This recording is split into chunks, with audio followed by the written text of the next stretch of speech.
নমস্কার বন্ধুরা, শ্রেয়সীর রান্নাঘরে আপনাদের স্বাগত জানাই। আজ আমি বানাচ্ছি ক্রিমি মাশরুম। খুব ছোট্ট একটা রান্না, তো চলুন বন্ধুরা ঝটপট রেসিপিটা দেখে নিই। আমি এখানে একটা পাত্রে সামান্য জল নিয়ে দুটো মিডিয়াম সাইজ পেঁয়াজ, 3 টুকরো আদা, কয়েক কোয়া রসুন, দুটো কাঁচা লঙ্কা নুন দিয়ে সেদ্ধ করে নেব।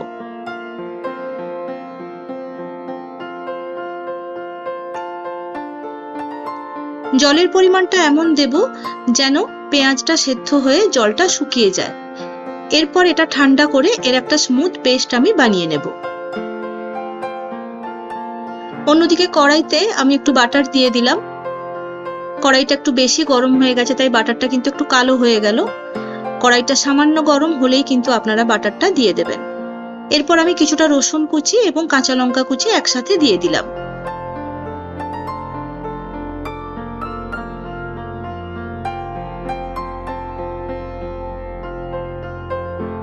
সামান্য নাড়াচাড়া করে আমি এখানে মাশরুম কেটে রেখেছিলাম সেটা দিয়ে দিলাম।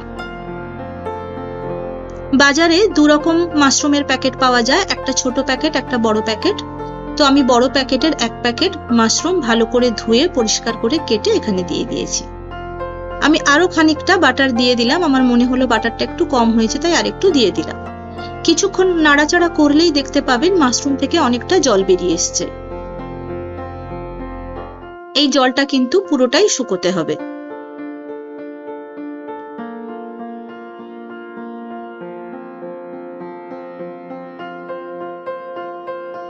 জলটা মোটামুটি শুকিয়ে গেছে। এরপরে আমি পেঁয়াজের পেস্টটা, পেঁয়াজ আদা রসুনের যে পেস্টটা বানিয়ে রেখেছিলাম ওই পেস্টটা ওর মধ্যে দিয়ে দিলাম। দিয়ে ভালো করে কষিয়ে নিতে হবে। আমার মায়ের মতো অনেকেই আছেন যারা মনে করেন সাদা রান্নার বোধহয় কোনো টেস্ট হয় না, কিন্তু এই রান্নাটা যারা এরকম মনে করেন, এই রান্নাটা একবার বানিয়ে দেখবেন, অসাধারণ খেতে হয়। একটু কষিয়ে নিয়ে আমি পরিমাণ মতো নুন দিয়ে দিলাম।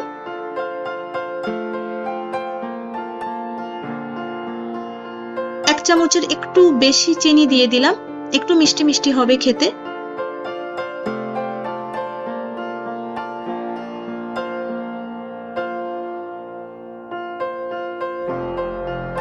এরপর যেহেতু ক্রিমি মাশরুম তাই বেশ খানিকটা আমি ক্রিম এখানে দিয়ে দিলাম। দিয়ে আরো ভালো করে কিছুক্ষণ নেড়ে নেব।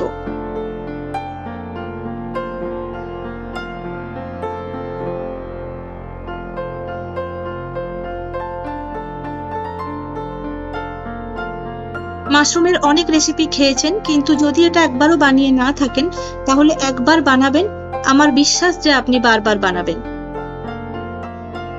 একটু ফুটে এলেই আমি এখানে গরম মশলার গুঁড়ো দিয়ে দিলাম আর কিছুটা কসুরি মেথি দিয়ে দিলাম।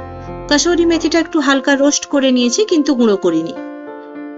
মোটামুটি এইভাবে নেড়ে চেড়ে নিলেই রেডি ক্রিমি মাশরুম। যদি আমার রান্নাটা আপনাদের ভালো লেগে থাকে তাহলে চ্যানেলটি সাবস্ক্রাইব করতে ও ভিডিওটিতে একটি লাইক দিতে ভুলবেন না। সবাই ভালো থাকবেন, ধন্যবাদ।